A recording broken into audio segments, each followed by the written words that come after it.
One of the hallmarks of the 2020-21 Premier League season has been the emergence and establishment of a new crop of young English talent. Whilst the likes of Curtis Jones, Reece James, Callum Hudson-Odoi and Bukayo Saka, all 21 or younger, have shone at various stages this campaign, the player who has garnered the most attention is without doubt Phil Foden. The Man City Academy graduate who doesn't turn 21 until May had played 74 games prior to this season, helping his side to 6 trophies including 2 Premier League titles. But his incredible performances this term, in which he has scored 11 and assisted 6 in 31 games to date, have not only helped City establish a 10-point lead at the top of the table, but made him an absolute shoo-in for this summer's delayed Euros. Already labelled as one of the most exciting players to emerge from these shores since Wayne Rooney, today on FD Explain we want to break down the rise of Phil Foden. Who is he, how did City develop him, and what makes him so special? Let's get started. Born in Stockport in May 2000, just under 2 years before Wayne Rooney's senior debut, to a family of predominantly United fans, Phil Foden's talent was evident from an early age. His parents, Phil Sr. and Claire, tied a football to his pram. From 10 months he was kicking an inflatable ball around his house, and by the time he was 2 he was able to volley balls back to his granddad. Back in June 2005, the same time a 5-year-old Foden was already playing for his local side's under-8s, City were relative nobodies in English football. In their 4 years back in the top flight following promotion, they hadn't finished any higher than 8th and hadn't won a trophy since 1976. They could only watch on as City rivals Man United had won 8 of the previous 13 Premier League titles. Still over 3 years out from Sheikh Mansour's takeover, Man City knew they had to get ahead in the brutal business of academy recruitment. With players able to train with multiple clubs prior to signing their first contract, often around the age of 9, City had seen the likes of Marcus Rashford and Camric Borthwick-Jackson slip through their net and sign for their far more successful neighbours. With this in mind, they began targeting even younger players, which took them to Bridge Hill Primary School in Stockport in 2005 to look at Callum Foden, Phil's older brother.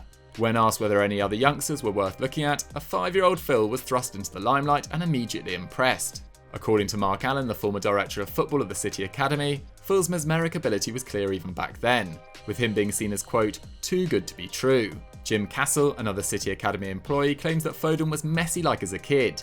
He had great balance, a terrific left foot, and was a magnificent passer of the ball. Foden's development at City was meteoric. He played 2 games a weekend, either with City or local club Reddish Vulcans, and when he didn't have a game he'd be doing drills with his father, a talented footballer in his own right. His love for City runs deep. In the stands for the Aguero moment in 2012, he grew up idolising Micah Richards and Joey Barton, and after fulfilling a childhood dream by walking out as a mascot with Martin Petrov against Sunderland in 2007, he continued to ball boy for the senior side when he was in the under-16s and under-18s. The club knew they had a gem on their hands and nurtured his ability patiently. Sam Lee, the Athletics Man City correspondent, claims the club's commitment to unopposed technical practices, basically passing and moving around mannequins and finishing into empty nets unopposed, was a key part in Foden's development.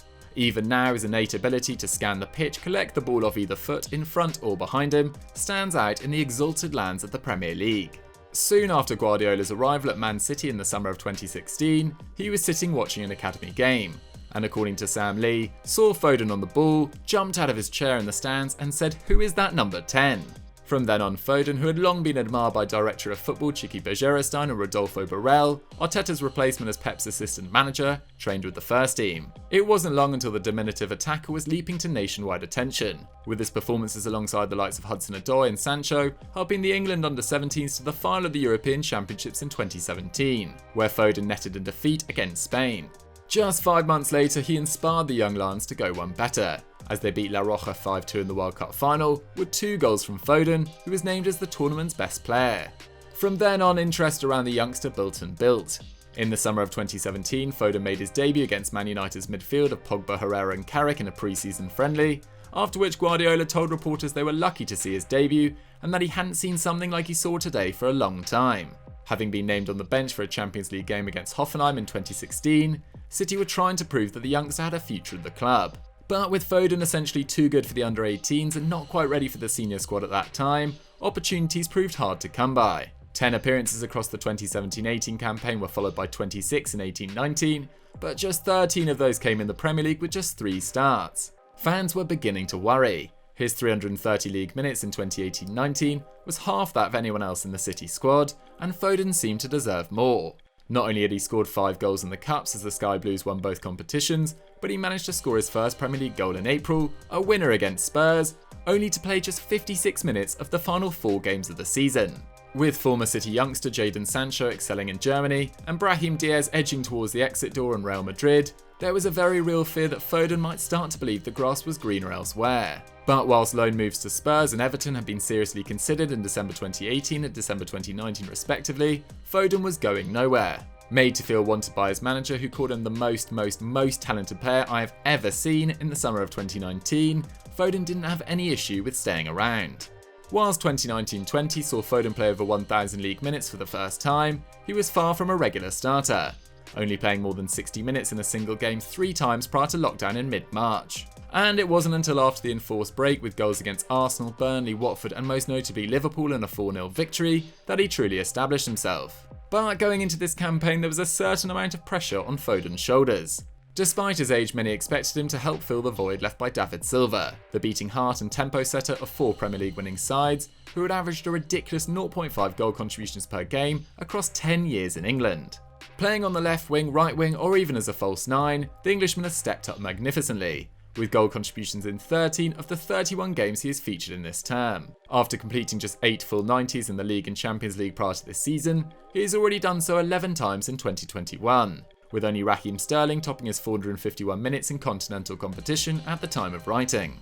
In a season in which Aguero has only been fit to play 261 minutes, and their talisman Kevin De Bruyne has missed 24% of the season with injury, Phil Foden alongside Ilkay Gundogan has been Pep's most trusted and reliable attacking player. The statistics are startling. Despite many people expecting Foden to end up as a number 10 or in midfield, he's contributed a league goal every 134 minutes from the wing, just 5 minutes more than his great friend Sancho at Dortmund. His 2.2 shots inside the box per 90 ranks 9th in the Premier League, only Sterling and Cancelo have completed more than his 31 dribbles to date, whilst his tally of 0.67 goals and assists per 90, not including penalty kicks, ranks 10th in the division, above De Bruyne and Salah.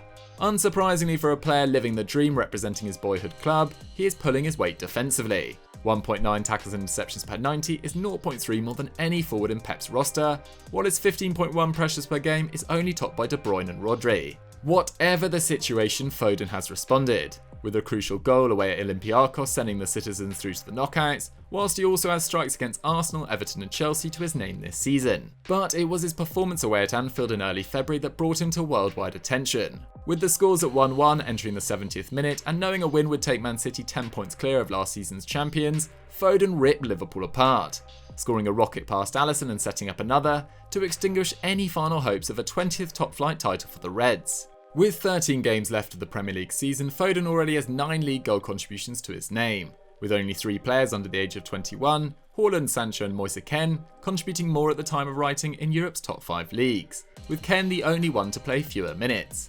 What's next for Foden? Well, he needs to help Man City seal his 3rd league title in 4 years, one in which he has played a defining role, and cement his place in the England squad for the Euros.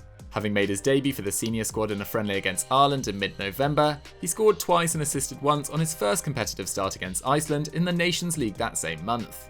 Having attracted some unwanted headlines after breaking COVID protocols after the game, the only aberration of his fledgling career to date, Foden knows he has to work hard to regain Gareth Southgate's trust. However, in our view, if Foden stays clear of injury and maintains this level of performance, he is a necessity for England's squad this summer, the perfect way to crown a magnificent and carefully managed ascent to stardom. So guys, that was our FT explained on the rise of Phil Foden. Let me know what you guys thought of it in the comments down below, as well as any other topics you'd like to see us cover on this strand in the future. As I said earlier, don't forget to like the video, subscribe to the channel and click on screen for another great FD video, and I'll catch you next time.